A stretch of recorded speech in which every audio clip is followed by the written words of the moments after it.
see you. Thank you. And it's always Wednesday when you're here too. It is. Happy Wednesday. Someday, like, you should just randomly show up on a Thursday.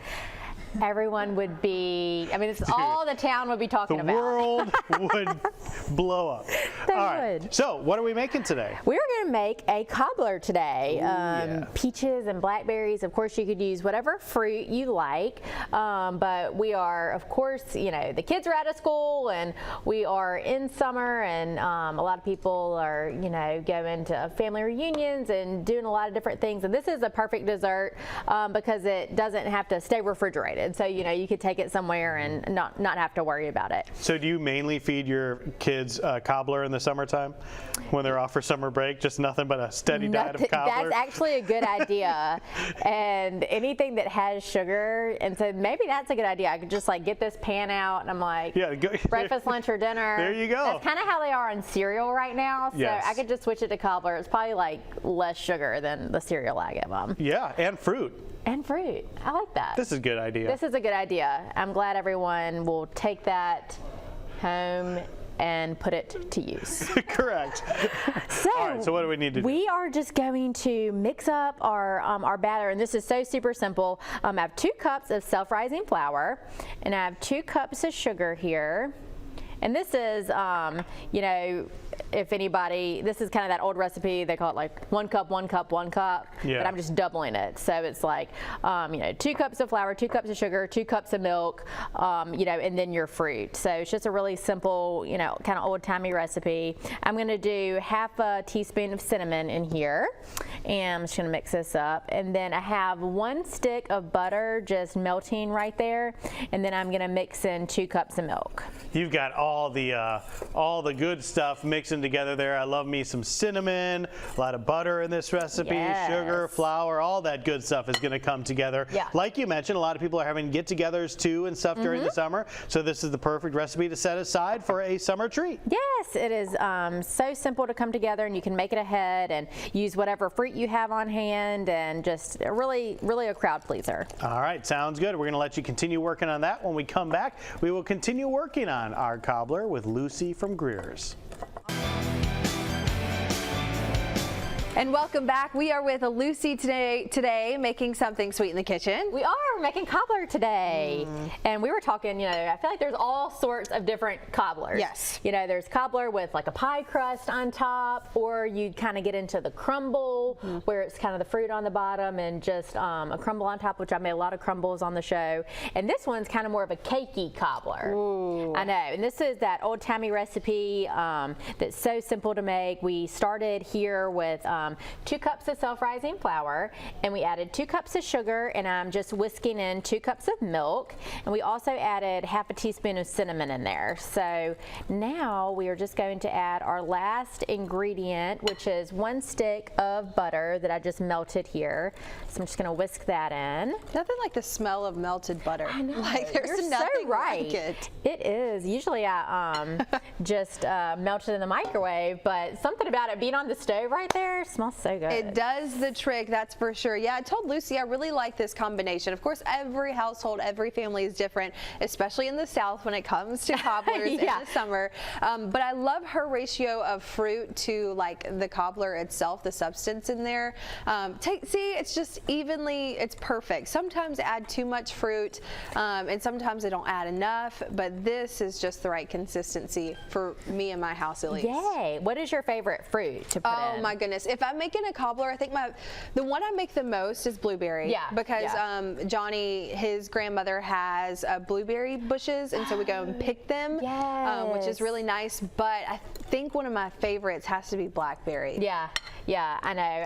I'm the same way. Blackberry, I think, is my favorite. It's not my favorite fruit to eat raw, blackberries, but it is my favorite cobbler, which is funny. Maybe it's like the taste, or I don't know how it cooks in there. Yeah, I don't know what it is. They melt, you know, and they're not so hard.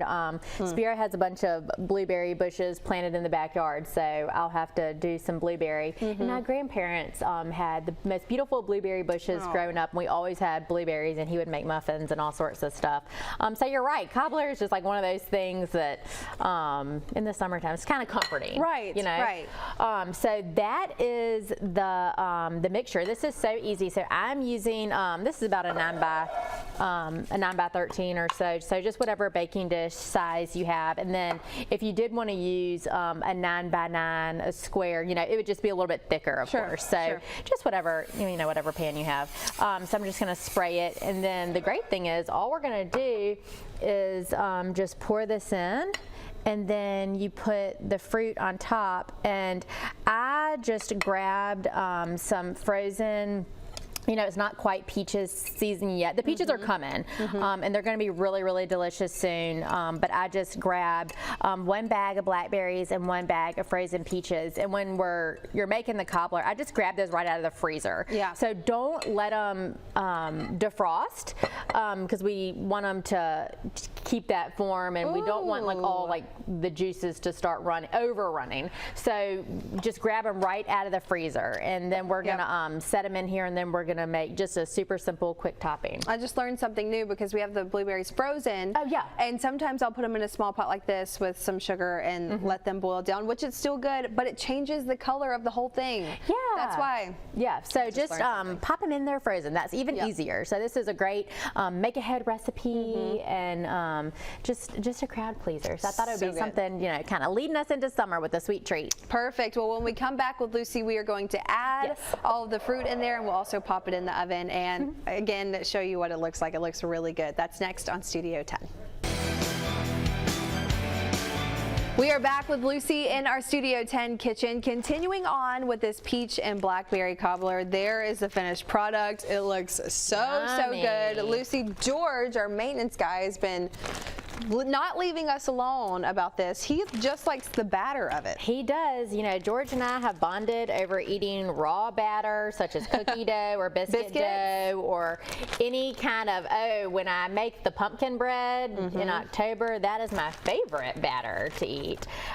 So George always keeps us laughing and on our toes around here. He licked the bowl clean a second ago, and he cleaned it too, so that's nice. So that was very nice. That's nice. We were just making this easy. The batter was so easy. Yeah. It was just our self-rising flour and sugar. We put some milk in there and just a little bit of cinnamon. And we poured it down in our baking dish. And now we're just adding whatever fruit you like. But I'm using peaches and blackberries today.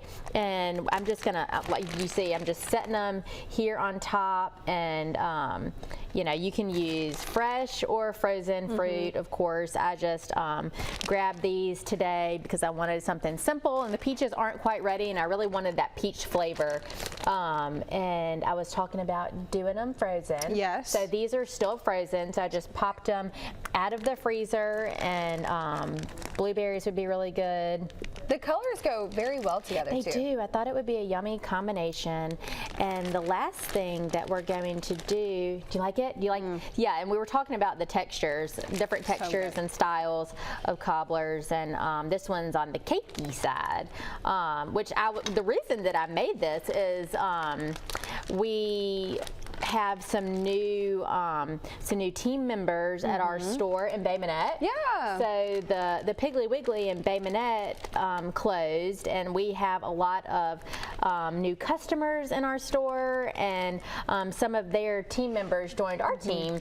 And the number one thing that their customers loved out of their deli, which, you know, besides fried chicken, that's everybody's favorite, was the peach cobbler. No way. Yes. And so we started making peach cobbler the way they made it in our deli in Bay Minette to you know, make all the customers happy. And it's just this old-timey simple recipe.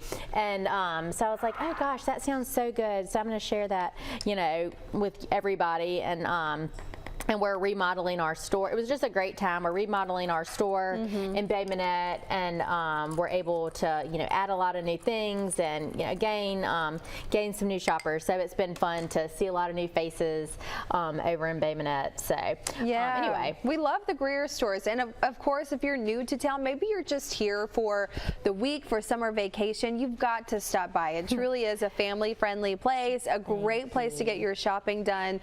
But it's so so Southern too. If you do want to stop by the deli, if they have it in there, the food in there is just out of this world. It is, and you know, there's so many customers that, you know, just live alone or just have two folks, and it's so nice to be able to have some, you know, Southern comforting food for them, and they come in, and you know, sometimes a lot of our customers eat with us for, you know, lunch and supper, sometimes breakfast too, so it is really nice.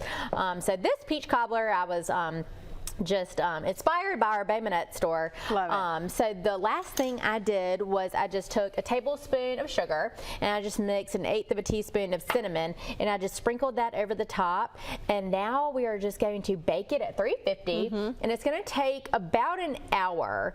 And it of course depends on the size container you have. So this is a little bit thicker than when I baked that. So anyway, you just want it, of course, set in the middle. So an hour and 10 minutes or so, and it will be ready. Easy peasy. Everyone loves it. I think you will too. Lucy, thank you so much for coming on the show today. We're going to have this recipe on our website. Give us a couple hours. It'll be on fox10tv.com.